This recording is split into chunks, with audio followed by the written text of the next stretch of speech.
So, what do all the S's stand for? Side. And what do all the A's stand for? Okay, so just fill these in. You can check with what's on the board. The first one's side, angle, side. The next one's side, side, side. Take a second to write it down. Then we have angle, angle, side, angle, side, angle. And then we have hypotenuse, leg, zero. Good. And then the oddball, you are most definitely correct, is hypotenuse, leg. Now, I do not take off for spelling, but on the other hand, I won't help you spell it. So, you need to at least be close enough with hypotenuse that I know what the heck you're talking about. Okay? Right. Hypotenuse. As long as I know what you're talking about, you'll be good. All right. You can see in every set of directions how many points each problem is worth. Here they're each worth 2. So just for remembering what these things stand for, you're going to get 10 total points. Any questions? All right, let's keep it moving. The next section, you're just saying yes or no if they're corresponding or not. Number 6 is a yes. S and N are congruent. They're corresponding. This one's a no. Yes. This one's a yes. No. This one's a no. So again, only 2 points each. These aren't too difficult, so hopefully these are, again, some easy points for you. Remember, corresponding means they're in the same position relative to the triangles. Sure, So just check those. R, T, M, P, The order's flip-flopped, but it's still a yes, because it's the same segment. no. Other questions? Oh, wait. I'm a little confused. So, number 10 through 15, these can really be in any order. All you're doing is listing the corresponding parts for these two congruent triangles. So you can do angles first, is typically the way students do it. The angles are a little bit easier. So we can say that angle A is congruent to angle D. Angle B is congruent to angle E. And C goes with F. Again, any order's fine if you want to do the segments first. If the angles are in a little bit different order, it's all fine as long as all 6 of these parts make it in here somewhere. So, those are the angles. Then you can go through and tell me which sides are congruent. So we can go like A, B C, would go with D, E, F, B, C. G. What are you yelling out letters for? I thought we said alphabet. We are not saying the alphabet. Oh my. Okay, and then AC goes with D, F. Any questions related to this problem? I wrote C, egg, is congruent to F, B. That's fine. Yeah, if you have within these segments flip-flop, no, most definitely not in this order. And within the segments, you could have them flip-flopped as well. No, I mean like if they're different, all like okay, so you can have AB is equal to D, E, and you can have AC equal to. Right, yeah. Yep. Yeah, as long as they appear somewhere on here, each segment and each angle paired with what it corresponds to, you're good. Other questions? Good discussion? All right, keep it going. Here's where you're just telling me how you know that the triangles are congruent. So on number 16, you can see that in each triangle we are given the angle. And then these sides are the same, and then another angle. So from here, you'd go this way. So this is angle, side, angle. Next one, we're given a side, then the angle, then this side. So the angle's in the middle of the two sides, so that's side, angle, side. 18, I always think these are the easiest ones when it's just all the sides. It's side, side, side. And then 19 is kind of tricky. You need to decide, is the side that you're given in between the angles or not in between the angles? Not. Not in between. When it's not in between the two angles, it's angle, angle, side. If it is between the two angles, then it's angle side angle. So just be careful on those. Questions? Again, these are still all just 2 pointers. The easier the problem, the less the points. On number 20, the side is in between the angles, so this one's angle side angle. 21, the side is not in between the angles, so it's an angle angle side. Does anyone know what 22 is? It's kind of tricky. Hypotenuse leg, very good. If you forget about hypotenuse leg, you might try to do angle side side. Remember, angle side side is not an option. There are no bad words in geometry, so if you find yourself writing ASS, you need to reevaluate things. Hypotenuse leg is usually your go-to when you have right triangles. All right, and last one on this sheet, we have side, angle, and side. Questions? All right, last two for this section are on the top of the next page. 24 is another perfect example of HL. We have 2 right triangles. We know the hypotenuse, we know the legs. And then the last one, if you recognize that the segment in the middle is congruent sides from these 2 triangles, then you get a side, side, side. Questions? Alright, I'm going to keep us going. This next section, you can see the point value goes up to 3 because we're getting a little more difficult. The first one we're going to look at is HL. For HL, we need right triangles. We have them. You can see that QO is going to be congruent to QO since the segment's in both triangles. That's the hypotenuse. So we are missing congruent legs. So in this question, you're asked to tell what congruence you would need if you wanted to use that postulate. So if we wanted to use HL, we would need some information about the legs. This one's cool because you could actually use either legs. You could use NQ congruent to PQ. That's one option. Or these longer segments on the outside, those are also legs of the right triangle. So you could use those as well. So it's just kind of a personal preference. Both answers are acceptable. You do not need both answers to get credit, though, just one. All right, 27. We have 2 sets of sides from each. If I want to use side, side, side, I need 3 sets of sides from each. So I need these last guys. So this is DE, and it would have to match up with GH. Now, I've noticed that as we're going through these, some people are just adding the tick marks to the diagram and they're not describing it. That will not get you full credit tomorrow. That'll maybe get you half the points. Okay? Any questions?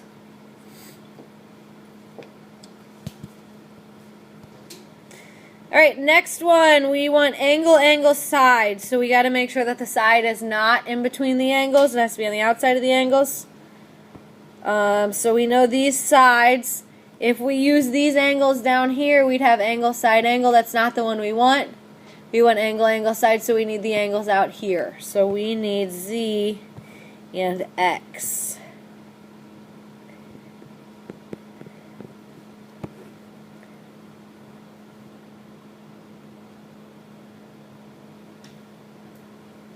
All right, next we have side, angle, side. Here's some sides. GE is going to be a side, so we want the angle in between. Can I just call them angle E and angle E?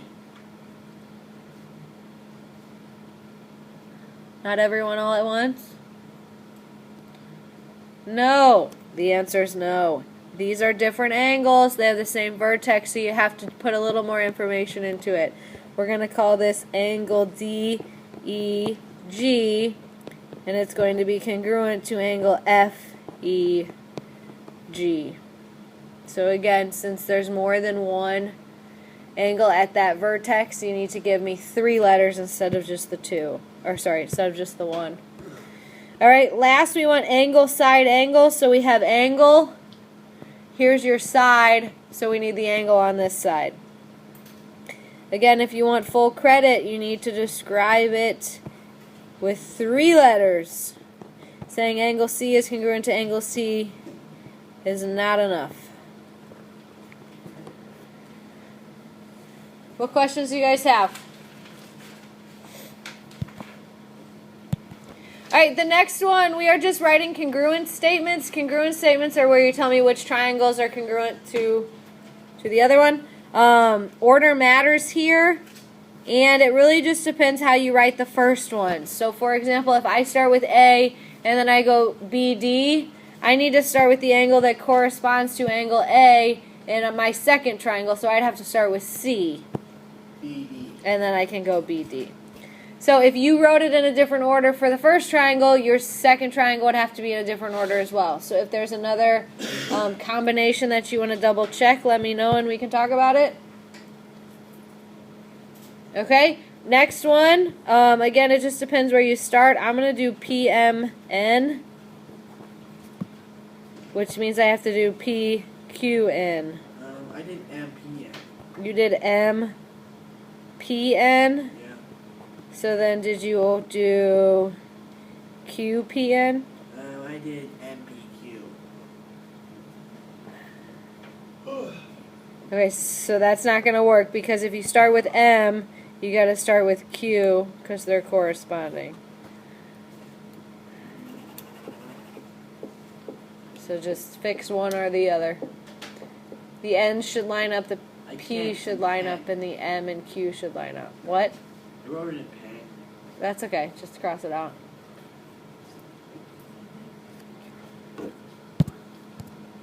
Alright, so again, it just depends how you write the first one. I'm just going to go PRQ, which means I would need to go SRT. Is there another one someone would like to check? Different order you want to verify? Yeah, I did QRP and TRS, but yeah. Yeah, that's fine. Just reverse. Works for me. Yep. Other questions? Alright, this next section is a little bit challenging. You are taking the overlapping triangles, you're pulling them apart, and then you're matching up all the corresponding sides and angles. So, the easiest way I think is to outline each big triangle at one time. So this gives me R, P, Q, and then the other one that it's congruent to is T, P, Q. Yeah, DB. Okay? So, some students want to draw me all the triangles. It's not like a logic puzzle where like how many triangles can you find. I don't care how many you can find. I don't need these little guys. I want to know the two big congruent triangles pulled apart, what they're going to look like, and I want you to tell me all the parts that are corresponding. So like R and T need to be labeled the same. P and Q need to be labeled the same. And then the other Q and the other P, and then match up the sides. Okay, so you should label 6 corresponding parts by the time you're done. Alright, I'll go ahead and start sketching 35, and then we'll just take questions on both at the end. So we have 2 big right triangles. I'm going to sketch them apart. Again, if it helps you to trace, that's fine. Some students are trying to just trace and then be done with it. That's not enough. You got to actually like sketch it like the directions say and then label the parts. Okay, so something like this. You can go back and label those triangles right. So C and F, and then the other C and the other F. D goes with E, and then match up like the shorter leg, the longer leg from each, and then the hypotenuse from each. So something like that. So again, you're just noticing which triangles are congruent, pulling them apart, and then labeling the corresponding sides.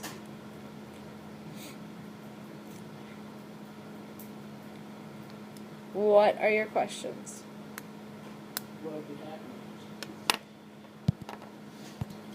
So these are from section 3.6, so the last section that we covered for this chapter. We learned that if you have a point on a perpendicular bisector, sort of like point B, it's equidistant from the endpoints of the segment that was bisected. So if I'm looking for the distance from B to C, it's the same as the distance from B to A. So what is it? 13. All right, same thing when you have an angle bisector. Any point on the angle bisector is equidistant to the sides of the angle. 7. So QR is 7. If there are no questions on those two, we'll keep it moving. You guys need anything? Okay. Moving right along. This next one, this is from 5.5 and a little bit from 5.1. They like hinted on it, but we didn't put a name to it till 5.5. This is corresponding parts of congruent triangles are congruent, or CPCTC. So what corresponds with DE? AB, which is 22. So DE is also 22. C, P, C, T, C. Corresponding parts of congruent triangles are congruent. I see that. Good. All right. And then last one. This is just like 36. So J is a point on the perpendicular bisector. It is the same distance from J to H as it is from J to F. So I know that these segments should be... Anything? Anyone? I got 7. Well, what do you got to do first? You got to realize that those two expressions are...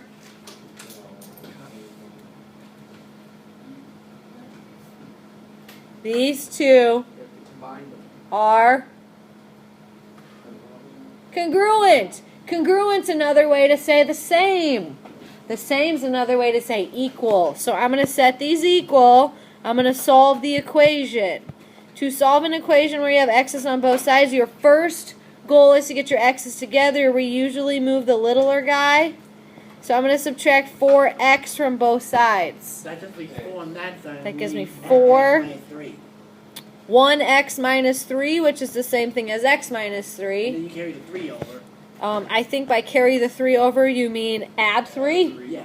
And then 4 and 3 is 7, so x is going to equal 7 here. Now, if you're unsure, plug it back in. What do you end up getting here? 32 on both of them when you plug them in, so they are going to be equal when x equals 7. So you can plug it back in to check if you'd like, or you can just trust that your steps were correct along the way. But that is the Chapter 5 review. Are there any sections that you feel unsure of that you'd like to go back and discuss? Okay, your test is tomorrow for Chapter 5, so look this over. Come see me if you guys have questions, okay?